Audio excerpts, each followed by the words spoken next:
francs. En quittant le Morbihan, devient chemin faisant comme par enchantement, une vache à 5000 francs, en arrivant au Mans, une vache à 5000 francs. On ne sait pas comment, augmente de 20% en traversant le Mans et devient par conséquent une vache à 6000 francs, une vache à 6000 francs. C'est bougrement tentant. Non, c'est pas Jacques Brel. C'est Jean Poiret qui chante ça. Non. Ouais. Salon d'agriculture du 27 février au 6 mars à la porte de Versailles. Et effectivement, le monde agricole est en crise, et particulièrement celui de l'élevage. On l'a encore vu dans le journal tout à l'heure et nous le verrons dans celui de 7 heures. Bon, alors, on remonte jusqu'à quand alors? J'ai envie de dire, on remonte très loin parce que... ça a toujours existé. Oui, ça a toujours existé. C'est surtout à partir du moment où l'homme est devenu sédentaire. Vous savez, à l'origine, il chassait, il pêchait, il se déplaçait. La cueillette des fruits, des légumes naturels.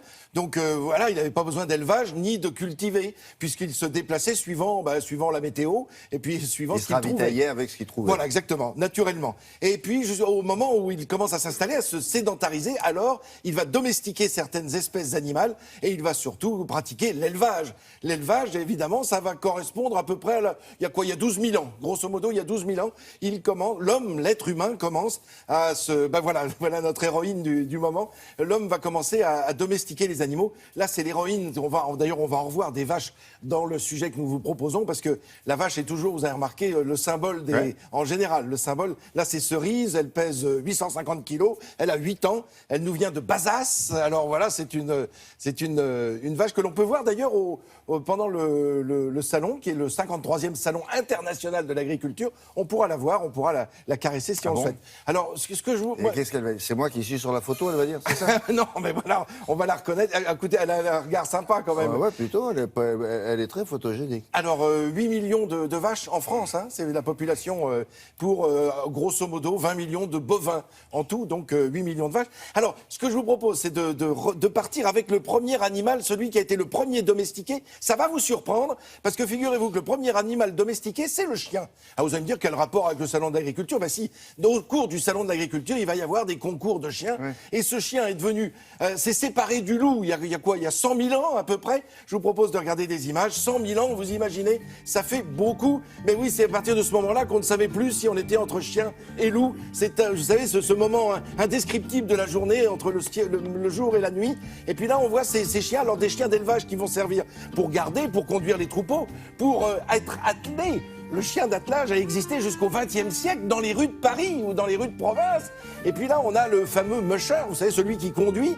Musher, ça vient du verbe marcher. C'est le verbe qui permettait de faire partir les chiens. Alors là, on voit des chevaux. Le cheval, le deuxième animal qui a été rapidement, évidemment, domestiqué. On le voit là. Alors ce cheval, il va changer au cours des siècles. C'est-à-dire, à partir de l'an 1000, on va lui mettre ce collier, vous voyez, ce collier qui descend très bas, ce collier qui permet de tirer avec les épaules et non pas seulement avec le cou.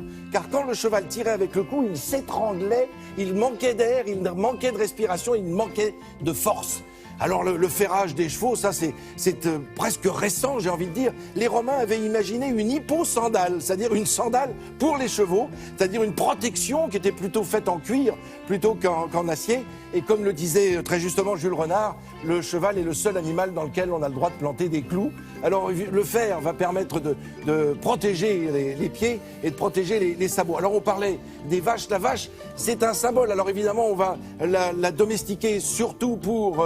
elle descend de l'auroch. Hein. L'auroch qui est ce premier bovin qui est dessiné à l'intérieur même des grottes de Lascaux il y a 17 000 ans. La vache qui va nous donner évidemment du cuir et aussi de la viande et du lait. Et la vache dont le nom va être utilisé quand on parle de vacherie, quand on parle de vacherin, tout ça, ça nous vient de vaccine même. La vaccine et la vaccination, ça nous vient de la vache.